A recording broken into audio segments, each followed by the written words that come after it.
god doonfaar oo bakoorana aan dawdaw u galay aniga iyo tuutay iyo booshkii oo wato habadaas socod marka dagaalka inta socdo god doonfaar ku jirtaa miya seedisa amal waay saddex la yeeroosay aniga leen gaalka imaanay aniga waay marka alaabtiin soo qaata inta aadayna dad oo maana duur jooga oo jabhada oo walaalihiina wax ku baranay duur waa idin geeyna degmada qadiimiga ah Ceeldheer waxa ay ka mid tahay meelaha sida weyn loogu jibiyay cadowga dhiigoodana lagu daadiyay 12 Sebtembar 2025 waxa ay ku soo baxday dhul guul taariikhi ah lagu gaaray laguna muujiyay isku duubnaan ciidamada geesiyaasha iyo shacabka Soomaaliyeed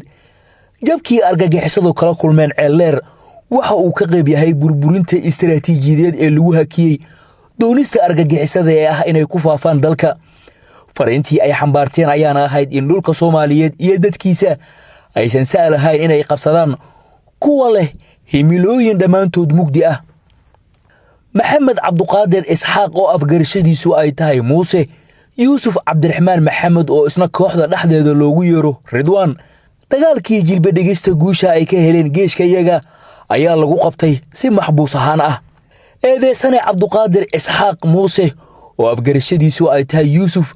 2025 waxa uu ka mid noqday 83 dhagar qabe oo la isaga kala keenay gobolka Bakool cus weynana looga furay tababar kaliya 15 maalmood qaatay degdegna ahaa si loogu daro dhagar qabayaal loogu talagalay inay weeraraan degmada Ceeldheer 83 dhagar qabe oo ku jiro Yuusuf waa loo soo waramay si mira habaabin ah waana la soo dagaal geliyay iyagoo aan wadan wax hub ah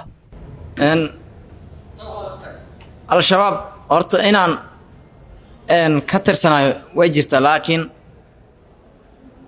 kow si qasab ah waxaa laga soo waday gobolka Bakool waxaan barashaan ku waday inay dhahaan waxaa la soo waday Buulufulay la soo waday 12 nin anagoo Buulufulayna la keenay Buulufulay waxaan soo soconay maana macad qabiil ah macad qabiil ah inaan wax ka barano oo maanaha aqoontan aan korsano meesha ugu soo baxay nin oo ka tirsan nimanka al-shabaab ka tirsan oo isku qabiil aan ahay laakiin isku jifa aan ahayn isoo waday maana ayaa noo soo waday meesha ninkaas waxaan isku baranay meel masaajida oo cashar ugu akhrinayo tafsiir ugu akhrinayo isku baranay casharka markii la dhameeyo oo wadaadka dhameeyo ayaa noogu celin jiray asiga meeshaan isku baranay kadib wuxuu yiri niyow anta wax baad ku baranaysaa aqoontaada kororso ee macad aan ku geeyo markuu arintaas isoo bandhigay kadib muddo bilaa ka soo wareegtay mar labaad isoo laabtay wuxuu yiri niyow arin darad aan ku soo bandhigay diyaar ma u tahay ugu dhahay waxaan dhahay niyow arintaas haddii wax la baraayo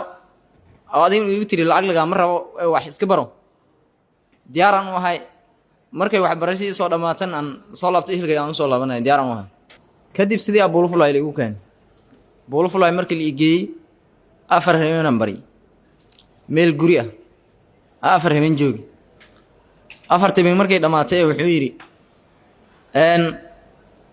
macallinkii la rabay inuu macadka dhigo oo dawladda dhigo la rabay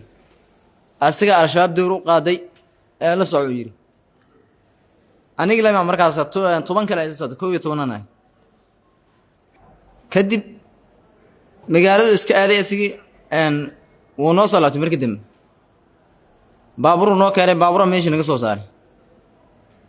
anaga waxaan u maleynay marka in la leexinayo u maleynay hadafkii koowan maana aan u soo baxay reerkana aan u soo tahay eelgan aan u soo tahay kaas waxa kadib tijeelo uu keenay tijeelo markuu geeyay hal habeenan barin ana markuu waxaan u maleynay ninkan awradu koob asiga maana dawladdan soo qalqaashay haddana maanaha meel kale oo waxbarasho kale idin wada hal habeen markaan barinay baabuur kale noo keenay wuxuuna geeyay buuqa qabluuna geeyay 5 habeenan joogno 5 habeen markay dhamaatay waxaan yiri niyow shalay waxbarasho ay soo waday maantana waxbarasho uma jeedno haddii maanaha qorshe kale aad wadato waa goonigeed قاعد لا سعودية مية سواد لا سعودة wuuna la socdaa haa necel iyo maanaha haddii waxbarashadii aan noo suurtagelin necel mar kale maanaha aan ku dhiganayna camal haye waa idin soo wareyn lahayn dhahay wuunoo soo laabtay adii markuu isagna maana maanaha saas aan dhahayno muddo 2 saac camal oo kale way kadib magaaladu aaday wuunoo soo laabtay asigoo baabuur fulo noo imaaday alaabtiina soo qaata wixii inta idin soo qaata una dhahay haye inta aadayna dad oo maana duur jooga oo jabhada oo walaalihiina wax ku baranay duur waxbarasho u soo baahdeen dad maana meel duur wax ku baranay idin geeyna waxbarashadiina maana meesha kala wadinaysaan maanaha waa idin geeyna waxaan idiniyo anaga ciidan ma dhahma inaan dhaxgalno diyaar uma nihin mana ku fikirin inaan maana ciidan aado maanaha shalay waxbarasho u soo baahay waalidkay anoo fiirnaa waxbarasho u soo tay war kale minu soo helin warkii arrintii markaan ku helinay haye waa fuulowna dhay baaburka sidii uu qaaday wabiguna geemeel ciidan degan yahay ayuu naga gudbiyay baaburkaas meeshaas markuu naga soo qaaday wuxuuna soo marsiyay aboorey tuul la yiraahdo dad baan joogin aanu soo marsiyay